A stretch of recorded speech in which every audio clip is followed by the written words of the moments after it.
रहस्य की घाटी। नमस्कार प्रिय दर्शकों, आप सभी का स्वागत है हमारे YouTube चैनल धार्मिक स्टोरीज में, जिनमें हम आपके लिए कुछ रहस्यमयी और धार्मिक कथाएं लाते हैं, जिन्हें सुनकर न केवल आपकी आत्मा को बल्कि आपके मन को भी शांति प्रदान हो। ऐसी ही एक और रहस्यमयी कथा के साथ आज हम दोबारा लौटे हैं, जिससे सुनकर आपकी आत्मा और आपके मन को भी संतुष्टि मिलेगी।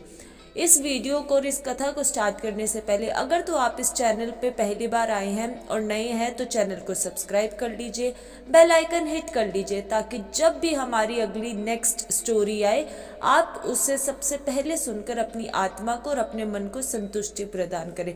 तो चलिए आज की एक ऐसी ही रहस्यमयी कथा के साथ हम शुरुआत करते हैं, जिसका शीर्षक है रहस्य की घाटी। उत्तराखंड के हिमालय पर्वतों के बीच बसी थी अनंतधारा घाटी, एक ऐसा स्थान जो अपने दिव्य रहस्यों और अद्भुत घटनाओं के लिए प्रसिद्ध था। किंवदंती की थी एक घाटी में कालचक्र मंदिर स्थित था, जो केवल उन्हीं को दर्शन देता था जो सच्चे हृदय से उसकी खोज में आते थे।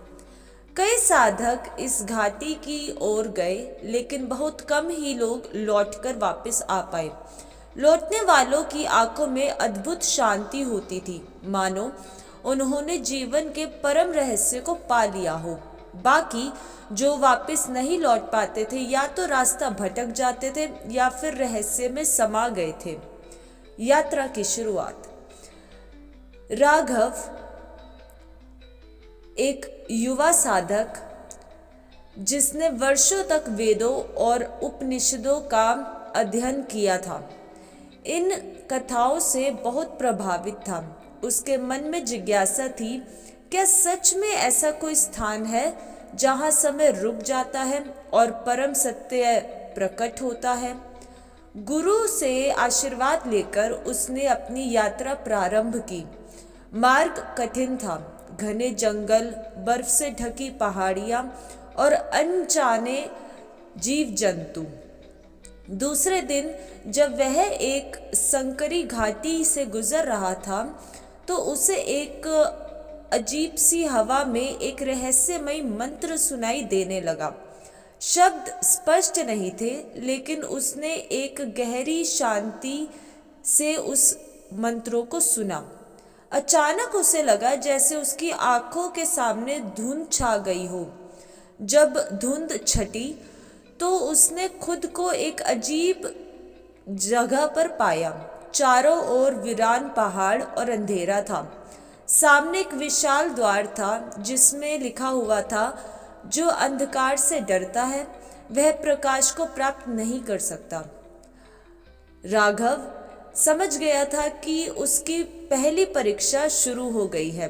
उसने अपनी आंखें बंद की और भीतर की शांति को जगाने की कोशिश की। जैसे ही उसने अपने भय को छोड़ दिया और मन को शांत किया, द्वार अपने आप खुल गया। वह आगे बढ़ा और अचानक चारों ओर फिर से रोशनी फैल गई। वह घाटी में वापस गया। तीसरे दिन उसे एक गुफा दिखाई दी, जिसके बाहर एक वृद्ध संत ध्यान मग्न में थे। उसकी आंखें बंद थी, लेकिन जैसे ही राघव उनके पास पहुंचा, उन्होंने कहा, अनंत धारा में आने वाले दो तरह के लोग होते हैं, एक जो ज्ञान की खोज में होते हैं और दूसरे जो शांति की। तुम कौन से हो? राघव ने उत्तर दिया, मैं सत्य की खोज में हूं, शांति की नहीं। संत मुस्कुराए और बोले, सत्य वही देख सकता है जो स्वयं को पहचान ले। यह लो, यह मंत्र तुम्हारी सहायता करेगा। जब मार्ग धुंधला लगे तो इस मंत्र को स्मरण करना। आरव ने संत को प्रणाम किया और आगे बढ़ गया। अब राघव एक ऐसे स्थान पर पहुंचा जहां 4 मार्ग थे। प्रत्येक मार्ग अलग अनुभव कराता था। पहला मार्ग फूलों की घाटी की ओर जाता था, जहां शांति थी परंतु स्थिरता भी थी। दूसरा मार्ग एक अंधेरी गुफा में जाता था जहां भय और असुरक्षा थी। तीसरा मार्ग एक बर्फीली चोटी की ओर जाता था जहां कठोर तपस्या और एकाकीपन था। चौथा मार्ग एक शांत नदी के किनारे जाता था जहां सब कुछ सरल और सहज लगता था।